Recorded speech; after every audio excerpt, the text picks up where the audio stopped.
Stop trying to be authentic. I know that sounds almost offensive these days, right? But hear me out. The reason you don't need to try to be authentic is very simple. You already are. Every single one of us is. Over the past few years, we've been told over and over again, just be authentic. We're looking for authenticity, but here's the problem. Authenticity is just being genuine. And if you're trying to be genuine, it's no longer genuine. That's performance, not authenticity. A lot of people have confused authenticity with doing whatever you feel like in the moment. But that's not really authenticity, that's just hedonism. And doing whatever you feel like is not a recipe for success or a good life or good relationships or even happiness. If you are introverted and you would honestly prefer to stay home and watch Netflix, but you go out and celebrate your best friend's birthday anyway, does that mean you're being inauthentic? Of course not. It just means you're someone who values friendship enough to override your preferences for the sake of a person you care about. It means you're a decent person. What about the people we might label as phonies? We've all seen them.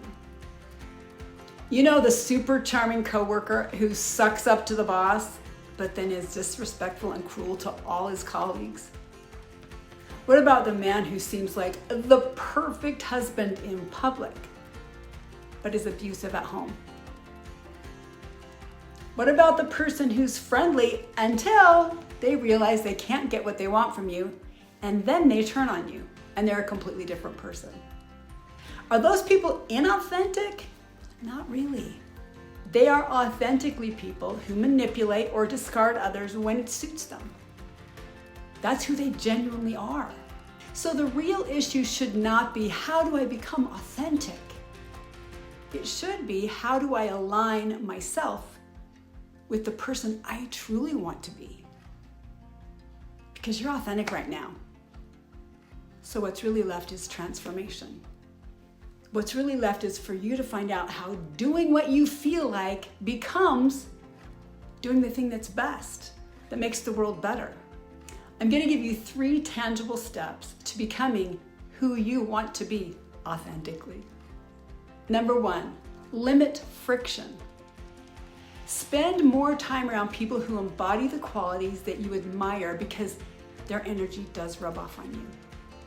Reduce the distractions and temptations that keep you tied to the old you, the person you are right now, but you don't really want to be indefinitely. One of the biggest reasons people don't change isn't because they're lazy. Okay, let's be honest, sometimes we're all lazy. But often it's because change is full of friction. If your environment keeps pulling you back into your old habits, it's like trying to walk uphill with a bag of rocks on your back. So start removing those rocks when you can. If you want to be healthier, hang out with friends who invite you on hikes instead of late night runs to Taco Bell. If you want to be more optimistic, spend less time with the chronic complainers in your life. If you want to have greater moral courage, find people who encourage that rather than those who ridicule it. Look for people doing moral things rather than partying. Hang out with good people rather than those that nudge you along their path instead of your path. And I'm not telling you to cut everyone off and label everyone toxic. I'm just telling you to be aware of what's around you and how it's impacting you. Look at your environment too. Are there distractions or temptations that keep you stuck in that old you?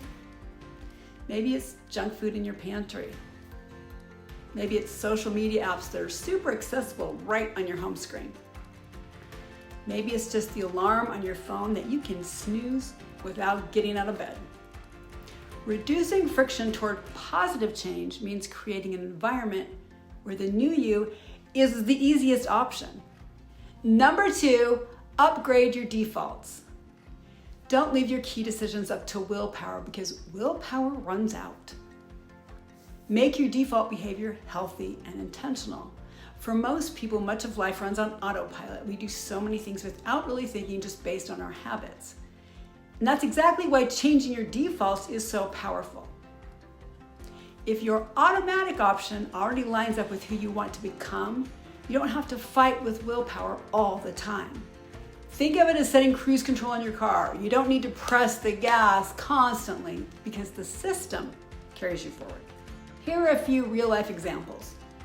As a teenager, my parents taught me to decide what I was going to do before I was in a situation of high peer pressure. Decide before the party that I would not drink or smoke or do drugs. And then when I was offered a drink in front of lots of peers, it wasn't nearly as difficult to say no because I'd already practiced the response that I would be pleased with later and that I wouldn't be afraid to tell my parents. My default was to say no, not to sort out the problem right there with everyone staring at me at the party. What about food and snacks? Keep healthy options like fruit, cut veggies, or some of the things in my snack shelf log visible and easy to grab. If your default snack is ready and good for you, reaching for the junk won't be as tempting. When you come home from a long day, instead of grabbing a bag of chips, collapsing on the couch, and turning on the TV for hours by default, set up a ritual where you make some herbal tea and read for 10 minutes first. Create an intentional morning routine. Lay out your walking shoes and your gym clothes and your journal and anything you want to use first thing in the morning. It will nudge you into a better start because it's the first thing you'll see. When your defaults are designed with intention, they do the heavy lifting for you. Small shifts in your automatic behaviors slowly add up to the identity that you want. Number 3, choose micro bravery. Every day, do one small thing that feels a little uncomfortable but moves you closer to the version of yourself you want to become. This is like the fake it till you make it principle, but done in tiny little bite-sized, sustainable ways. And each time you do it, you expand your comfort zone. Maybe that means speaking up in a meeting when you'd usually be quiet, or trying a new fitness class even though you're self-conscious, or giving a compliment to some random person instead of just keeping it in your head. Remember, this isn't about huge leaps, it's about micro changes. Tiny acts of courage build momentum and confidence. And the beautiful thing is when you repeat them daily, they start to rewire your brain and your identity. You begin to see yourself as the kind of person who does the things you're beginning to do because you're doing them. So you are the kind of person who does those things. You are practicing being your future self in small, achievable steps. And over time, those little acts add up to a completely different you. So let me ask you, if you stripped away the idea that you're trying to be authentic and instead focused on becoming the version of yourself you'd be proud to be, what's one small change you'd make this week? If this got you thinking, I'd love for you to subscribe. I've got a lot more practical, no fluff conversations and probably some fluffy ones coming your way, and I don't want you to miss them.